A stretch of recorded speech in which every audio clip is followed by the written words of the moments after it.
আপনি যেদিন মরবেন সেদিনও মানুষ ভাত খাবে। এই গ্রামবাসী ধোকা ধোকা, মহল্লাবাসী ধোকা, এগুলো সব ধোকা, সব ধোকা। বন্ধুরা ধোকা, স্ত্রী ধোকা, এগুলো সব ধোকা। সব ওই রাত্রে খানা খাবে, আপনারে দাফন করে আসে। আরো বেশি খাইব মানুষের ঘরের থেকে যাইতে আইনা ভাত খাওয়া। আও হারাদিন কাঁদছেন আমনে, শরীর দুর্বল হয়ে যাব খানা না খাইলে। ভাত খা, খানা বন্ধ না।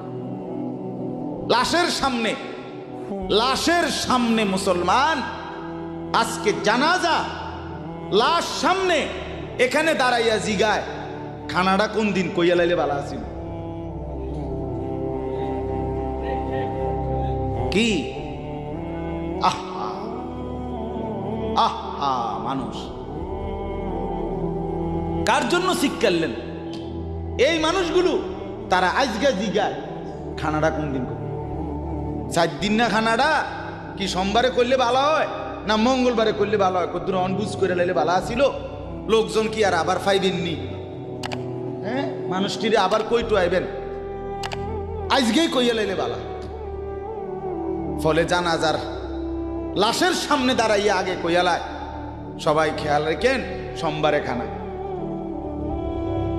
আহ, এর নাম দুনিয়া, এর নাম দুনিয়া, এর নাম দুনিয়া। এই জন্য দুনিয়া বড়ই স্বার্থ, এটা রাক্ষস, শুধু গিলে খায়, তৃপ্ত হয় না, তৃপ্ত হয়। সেদিন আমি এক কুটিপতির বাড়িতে গেছি, অনেক বড় সম্পদশালীর বাড়িতে গিয়া তার বাসায় বাথরুমে গেছি।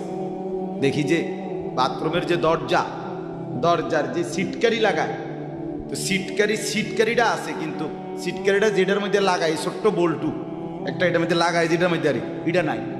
এবারে লাভ হইল কি, এটা কিদের মধ্যে লাগাই, কথা বুঝছেন না আপনি? লকটার এই ছোট ইয়াটা যেটার মধ্যে লাগায় আর এটা নাই। তা না, আমি বের হয়ে বললাম, হা ভাইয়া, এরই নাম দুনিয়া। দুনিয়া এমন একটা না একটা থেকেই যায়, সব চাহিদা, সব প্রয়োজন পূরণ হয়, পূরণ। আপনার লাশ যেদিন জানাজা হবে সেদিনও আপনার ঘরের হাজারো প্রয়োজন বাকি থেকে যায়, বাকি থেকে। পৃথিবী হাসবে ঠিকই, সিএনজিও চলবে, অটোও চলবে, সূর্যও ডুববে, চাঁদও উঠবে, রাতও শেষ হবে, দিনও আসবে, কেউ থামবে না আপনার জন্য। আপনি শুধু চলে যাবেন একা কবর, কেউ থামবে না। এরে বাপ, কেউ থামবে না।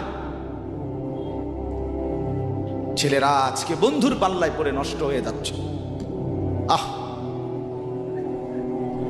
সমবয়সী বন্ধু তোমার উলঙ্গ ছবি দেখায়া, নর্তকী দেখায়া শেষ করে দিল, তুমি বুঝলা না।